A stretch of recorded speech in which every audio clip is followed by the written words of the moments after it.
पूर्ण परमेश्वर सतगुरु रामपाल जी भगवान का संक्षिप्त जीवन परिचय। सात समुद्र की मसी करूं, लेखनी करूं बनराय, धरती का कागज करूं, गुरु गुण लिख्या न जाए।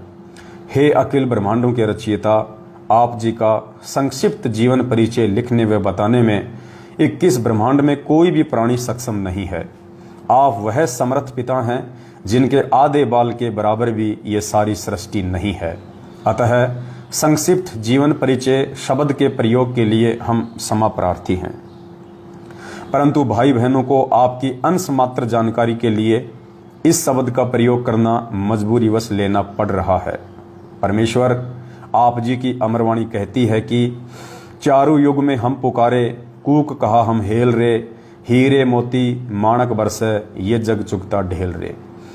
अर्थात काल जाल से अपनी आत्माओं को चेताने वह घर की जानकारी देने के लिए वह कबीर देव सत्य पुरुष परमात्मा सतलोक से चलकर चारों युगों में स्वयं ही आते हैं। सतयुग में सतसुकृत ऋषि नाम से, त्रेता युग में मुनिंद्र ऋषि नाम से, द्वापर युग में करुणामय ऋषि नाम से, कलयुग की प्रथम पीढ़ी में कबीर देव नाम से, उसके लगभग 250 वर्ष बाद गरीबदास जी महाराज जी के नाम से, और अब बिचली पीढ़ी में 8 सितंबर 1951 को गांव धनाना, जिला सोनीपत, हरियाणा में अपने विधान अनुसार अतिथि रूप में धरती पर संत रामपाल दास नाम से प्रकट हो चुके हैं।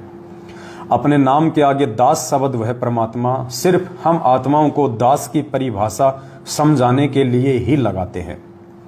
साहिब से सतगुरु भय, सतगुरु से भय संत, धर धर वेख विशाल अंग, खेले आदि और अंत। इस अमरवाणी के अनुसार सत्य पुरुष ने 8 सितंबर 1951 के दिन प्रकट होकर 17 फरवरी 1988 तक एक साधारण से किसान परिवार में हमारी चरम दृष्टि को धोखा देते हुए 2 अच्छी आत्माओं माता इंद्रो देवी व भगत नंदराम जी को अपने मुंह बोले माता पिता के रूप में इस नश्वर संसार में लीला करने हेतु स्वयं के आने अर्थात प्रकट होने के लिए निमित्त बनाया। 17 फरवरी 1988 को ठीक उसी कबीर सागर में लिपिबद्ध अपनी वाणी के अनुसार 600 साल पहले की तरह गुरु शिष्य परंपरा व भगत बनकर हम जीव आत्माओं को एक भगत के लक्षण समझाने के लिए जैसे पंडित रामानंद जी को मुंह बोला गुरु बनाया था, ठीक उसी तरह जगत गुरु होने के उपरांत भी 17 फरवरी 1988 को आदरणीय राम देवानंद जी को अपना मुंह बोला गुरु बनाकर 12वें पंथ में प्रवेश किया तथा उसके बाद सन 1994 से सत्संग व नामदान देना शुरू करके सच्चे सतगुरु की भूमिका निभा रहे हैं। आप स्वयं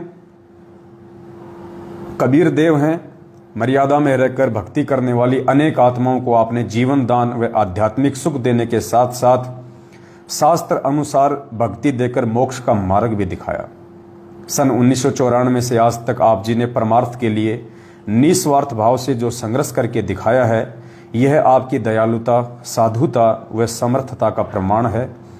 वेदों में लिखित अपनी महिमा व गुणों को सत्य साबित करने के लिए कि वह परमात्मा कमल के विकसित फूल पर शिशु रूप में प्रकट होकर कुंवारे गाय के दूध से अपनी परवरिश करवाता है, वह परमात्मा मुर्दे को जीवन देकर 100 वर्ष की उम्र प्रदान कर सकता है, निर्धन को धन देकर सुखी कर सकता है, कोढ़ी व रोगी को स्वस्थ करके नया जीवन दे सकता है, बांझ को पुत्र व अंधे को आंख दे सकता है, आदि आदि वेदों में वर्णित महिमा को यथार्थ रूप देने के लिए चारों युगों में मात्र एक एक जीवन किसी तालाब में विकसित कमल के फूल पर शिशु रूप में प्रकट होने की लीला करते हैं।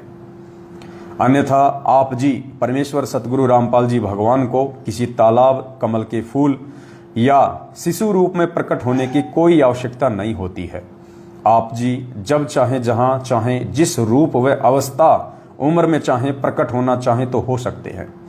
जैसे नानक जी को बेई नदी व धर्मदास जी को मथुरा में जिंदा महात्मा के रूप में प्रकट होकर ज्ञान समझाया, 1392 में प्रकट होकर तैमूर लंग को 7 पीढ़ी के राज्य का आशीर्वाद दिया, लगभग 300 वर्ष पहले आदरणीय गरीबदास जी महाराज जी के रूप में प्रकट होकर सदग्रंथ साहिब की रचना की तथा छुड़ानी गांव में गंगा जी को प्रकट करने की अद्भुत लीला की।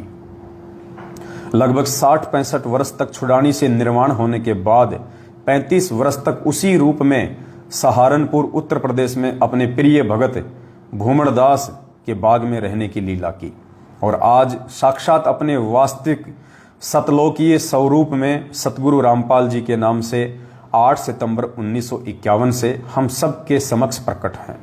हे जगतनाथ, आपकी लीला अद्भुत है। हे अविगत परमेश्वर, आप जी की गति को कौन जान सकता है। हे देवों के देव महादेव, आप जी स्वयं अपनी कृपा व आशीर्वाद से अपनी समर्थता व गति का अंश मात्र आभास करवा कर दया करते हैं।